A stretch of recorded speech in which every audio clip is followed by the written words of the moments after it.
उधर एबीपी गंगा की खास शो तरकश में जयंत चौधरी से कई मुद्दों पर चर्चा हुई। राष्ट्रीय लोकदल के गठबंधन से लेकर चुनावी रणनीति पर जयंत चौधरी से सवाल किए गए। बिल्कुल, और इन सवालों के जयंत चौधरी ने न सिर्फ बेबाकी से जवाब दिए बल्कि समाजवादी पार्टी के साथ गठबंधन की बात कही तो भाजपा और कांग्रेस के खिलाफ सियासी तीर चलाए।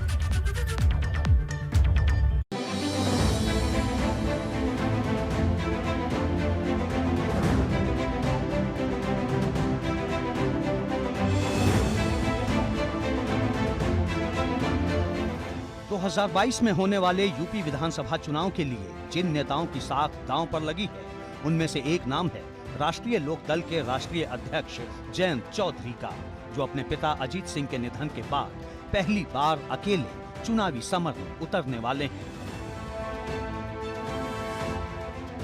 देखिए, पिताजी का ना होना तो लाइफ के लिए, जीवन के लिए एक चुनौती है, लेकिन कभी ना कभी सबको चीज़ों का सामना करना पड़ता है। अच्छी बात यह है कि जो हमारे कार्यकर्ता हैं वो मुझे इस घड़ी में अकेला महसूस नहीं होने दे रहे हैं। पूरी तरह से हम लोग काम में जुट गए हैं और जिस तरह से कार्यक्रम हो रहे हैं, जिस तरह से उत्साह है, जिस तरह से संगठन में लोग जिम्मेदारी लेकर काम कर रहे हैं, ये शुभ संकेत है।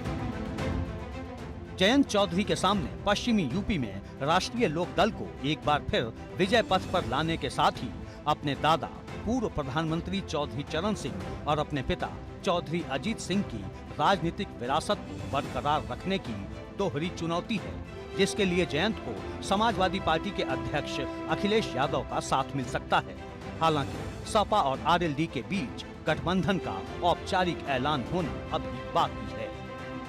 हम समाजवादी के बीच, अखिलेश जी और मेरे बीच बड़े अच्छे रिश्ते भी हैं और बातचीत भी होती है और एक कॉमन विचारधारा के साथ हम लोग काम कर रहे हैं जी।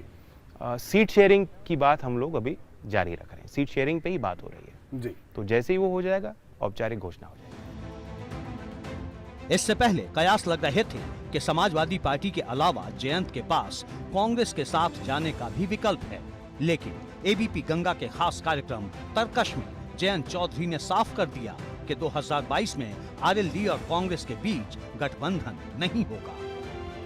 देखिए, 22 के चुनाव में कांग्रेस मुख्य लड़ाई में नहीं है और मैं मानता हूं कि आज जो लोग त्रस्त हैं, कोरोना काल में जो पीड़ाएं लोगों की थी, सरकार के अनदेखी के कारण जो रोज़मर्रा की ज़िंदगी में अभाव हैं, जिनसे जूझ रहे हैं लोग, वे लोग जो नाराज़ हैं वो एक मजबूत विकल्प चाहते हैं जी और एक प्रोग्रेसिव लीडरशिप को देखना चाहते हैं जी। तो यूपी में कोई चेहरा कांग्रेस के पास आज नहीं है। फिलहाल अजीत सिंह की गैर मौजूदगी में आरएलडी अपने नए अध्यक्ष की अगुवाई में नए सिरे से चुनाव की तैयारियों में जुटी है, लेकिन ये 2022 में ही साफ होगा कि पश्चिमी यूपी में छोटे चौधरी वही रुतबा हासिल करने में कामयाब हो पाएंगे जो रुतबा चौधरी चरण सिंह और अजीत सिंह का हुआ करता था।